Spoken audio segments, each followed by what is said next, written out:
दोस्तों आज हम बात करेंगे मूविंग एवरेजेस की। मूविंग एवरेज जो वो एक लैगिंग इंडिकेटर होता है। लैगिंग से मेरा मतलब ये है कि जो ट्रेंड चल रहा है ये उसको फॉलो करता है।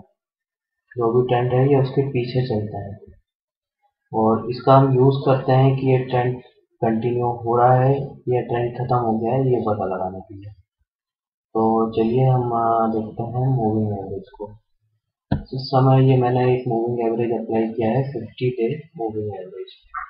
तो ये क्या कर रहा है 50 दिनों का जो औसत ट्रेडिंग प्राइस है उसका एवरेज निकाल कर एक लाइन बना रहा है। तो यहाँ पर मूविंग एवरेज हम देख सकते हैं। तो जैसा कि आप इधर देख सकते हैं कि ये मूविंग एवरेज को यहाँ पर इसने पार किया तो स्टॉक प्राइस ऊपर गया, फिर पार किया ऊपर गया, नीचे की तरफ गया, ब्रेक किया तो ये प्राइस भी नीचे की तरफ मूव किए।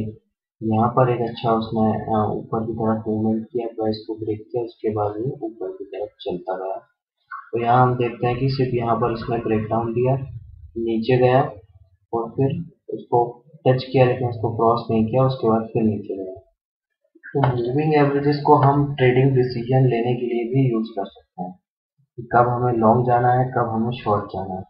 जैसे कि आप देख सकते हैं इस पॉइंट पर 50 डे मूविंग एवरेज के ऊपर प्राइस क्लोज हुआ तो यहाँ पर हम बाई कर सकते हैं। स्टॉप लॉस हमारा इस मूविंग एवरेज वाली लाइन के नीचे हो सकता है और फिर जब तक इस लाइन को ये वापस नीचे क्रॉस नहीं करता तब तक हम लॉन्ग रन बने रह सकते हैं।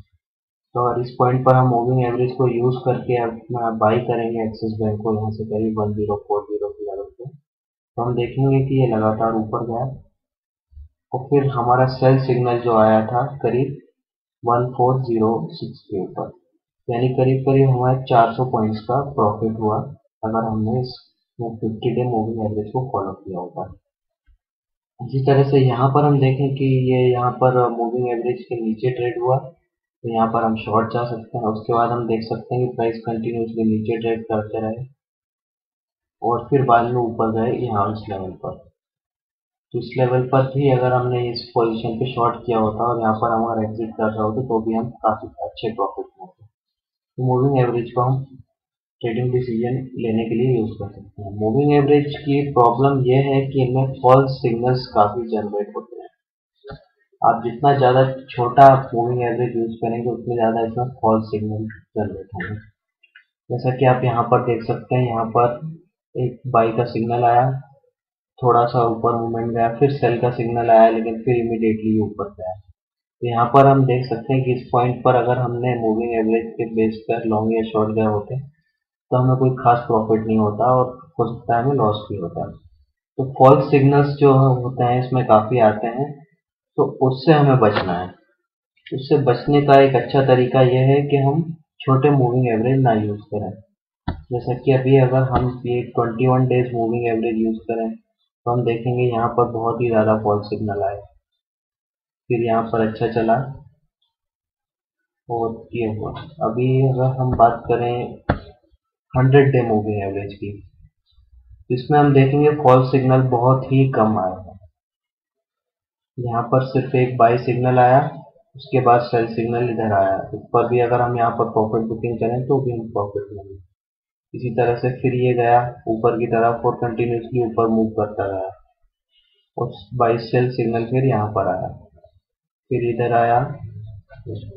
और इसी तरह अगर हम देखें 200 डे मूविंग एवरेज के तो इसमें सेल सिग्नल और भी कम हो जाते हैं, फॉल्स सिग्नल्स जो है और भी कम हो जाते हैं।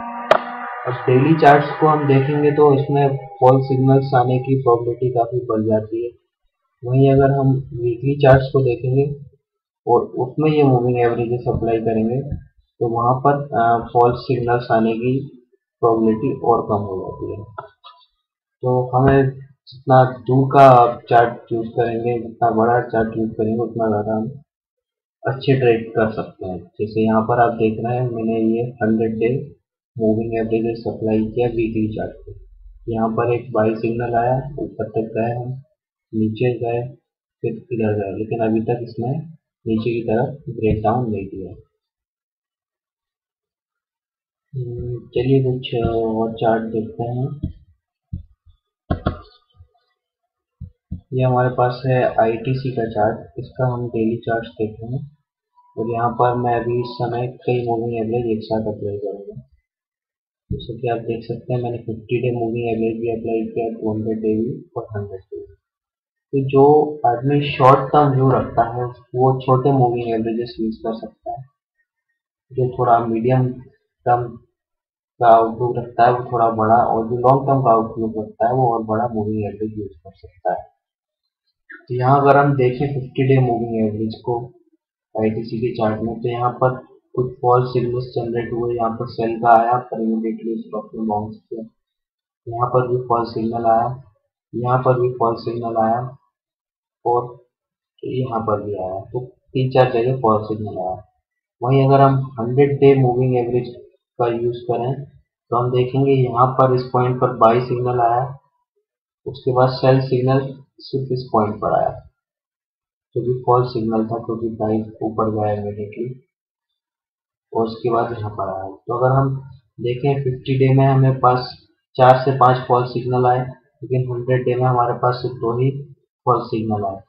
इसी तरह से अगर हम बात करेंगे 200 डे मूविंग एवरेज की, तो 200 मूविंग एवरेज यहाँ पर गया और ये अभी तक बाई में है, इसको ब्रेक नहीं किया। तो 200 डे में हमारे पास एक भी फॉल्स सिग्नल नहीं है।